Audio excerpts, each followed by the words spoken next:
barnaamijka kobciye waa barnaamij tixano ah kana kooban 30 qaybood kuwaasi oo taabanaya nolosha qof kasta oo naga mid ah. Kobciye waa daqiiqado kooban oo kobcinaya naftaada ha u dayman la'aan. Waa diyaarintii iyo soo jeedintii al-ustaad coach Maxamed ibn Umar. bismillah walhamdulillah wassalatu wassalamu ala rasulillah. Assalaamu calaykum waraxmatullaahi wabarakaatuh. kusoo dhawaada barnaamijkeennii kobciye iyo cashir cinwaankiisu yahay afkeed wax ku baratay. tani markii gumaysuhu duulaan ku yimid dalkeen hooyo waxaa ku loolamay 3 luqadood oo mid kasta rabtay inay si rasmi ah dalka uga hirgasho oo ay noqoto mid wax lagu barto isla markaana lagu wada xiriiro. luqadda koowaad ayaa waxa ahayd luqadda Carabiga oo ayadu awoodeeda iyo saameynteedu ka imaanaysay Qur'aanka iyo diinta Islaamka oo ay dadka Soomaaliyeed ku tilmaanayeen. waxayna ahayd xuruufaha luqadda Carabiga mid la isugu qoro waraaqaha laguna wada xiriiro inta aan loo wareejin xarfaha luqadda Soomaaliga ah Laatiiniga. labada luqadood ee kale ayaa kala ah Ingiriiska iyo Talyaaniga oo iyaguna xoog saaray inay nagu qasbaan dhaqankooda iyo luqadooda taasoo dadka Soomaaliyeed aanay meelna wax kala wadaagin. wixii intaa ka dambeeyay ayaa waxa inoo soo baxay luqad mushakkal ah ama ka kooban luqado kala duwan oo xataa abwaanadii gabiyadoodii la qoray lagu dhigi jiray dugsiyada aqoonta lagu barto waxaa ku jiri jiray erayo kale oo aan luqadda Soomaaliga ahayn. kadib markii uu hirgalay mashruucii qaran ee lagu qorayay afka Soomaaliga ayaa dawladii dhexe ee waagii uu hoggaanka ka ahaa Maxamed Siyaad Barre waxay soo rogtay in waxbarashada dugsiyada hoose dhexe iyo saraba laga dhigo afka Soomaaliga. taas ayaa waxay keentay tallaabo kale oo weyn oo ah in la tarjumo aqoontii afafka qalaad ku qornayd laguna qoro af Soomaaliga. tarjamada iyo in aqoon afafka lagu qoro oo dadka leeyihiin oo wax soo jiri jiray waagii muslimiintu aqoonta dhinacyadeeda kala duwan ay ku sareeyeen reer galbeedkuna ku jireen wixii loo yaqaanay qarniyadii mugdiga. waxay soo dirsan jireen reer galbeedku arday dhanka muslimiinta u soo aadi jirtay inay waxbarasho ka soo qaadaan soona dhigtaan jaamacaadkii muslimiinta sida jaamacaddii Qurtuba iyo jaamacaddii Qurawiyiinta oo ahayd jaamacaday furtay gabar muslimada oo lagu magacaabi jiray Faaduma al-Fihri. dadka ayaa markay aqoonta halka ka qaadaan kula noqon jiray dalalkii galbeedka ay ka yimaadeen ayagoo u tarjumaya waxyaabihii ay soo barteen afafkooda. ujeedada ayaa ah inaanay ceeb ahayn in qofku wax ku soo barto af aan kiisii ahayn.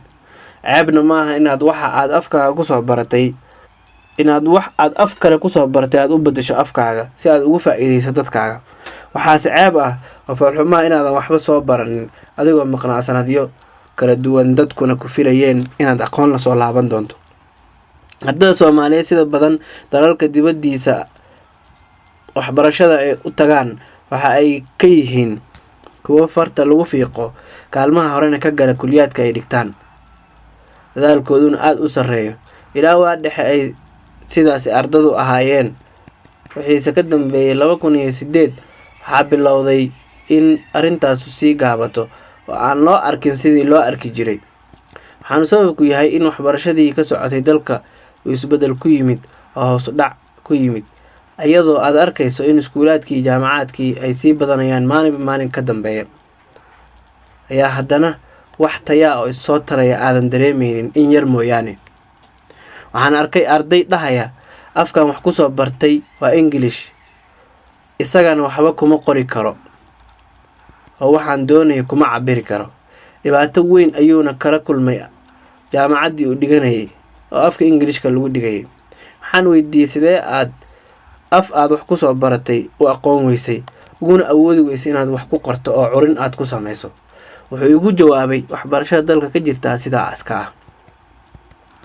haddaad tiraahdo waxaan ka soo baxay jaamacad oo waxbaan soo bartay su-aasha ugu horeysa ee lagu weydiinayaa waa afkee wax ku soo baratay ka hor intaan la ogaan dadnimadaada, akhlaaqdaada iyo aqoontaada xoogan.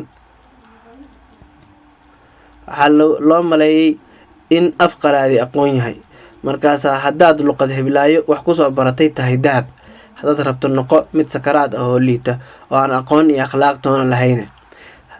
hadiise aad luqadaha kale wax kusoo baratay, waxaa lagu arkaa inaad tahay midaan waxba kala ogeyn islamarkaana hooseeya.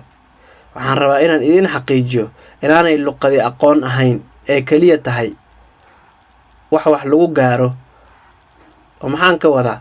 waxaan ka wadaa afku waxa uu kuu sahlayaa inaad wax ku fahanto oo aad wax ku barato kulana xiriirto dadka ku hadla.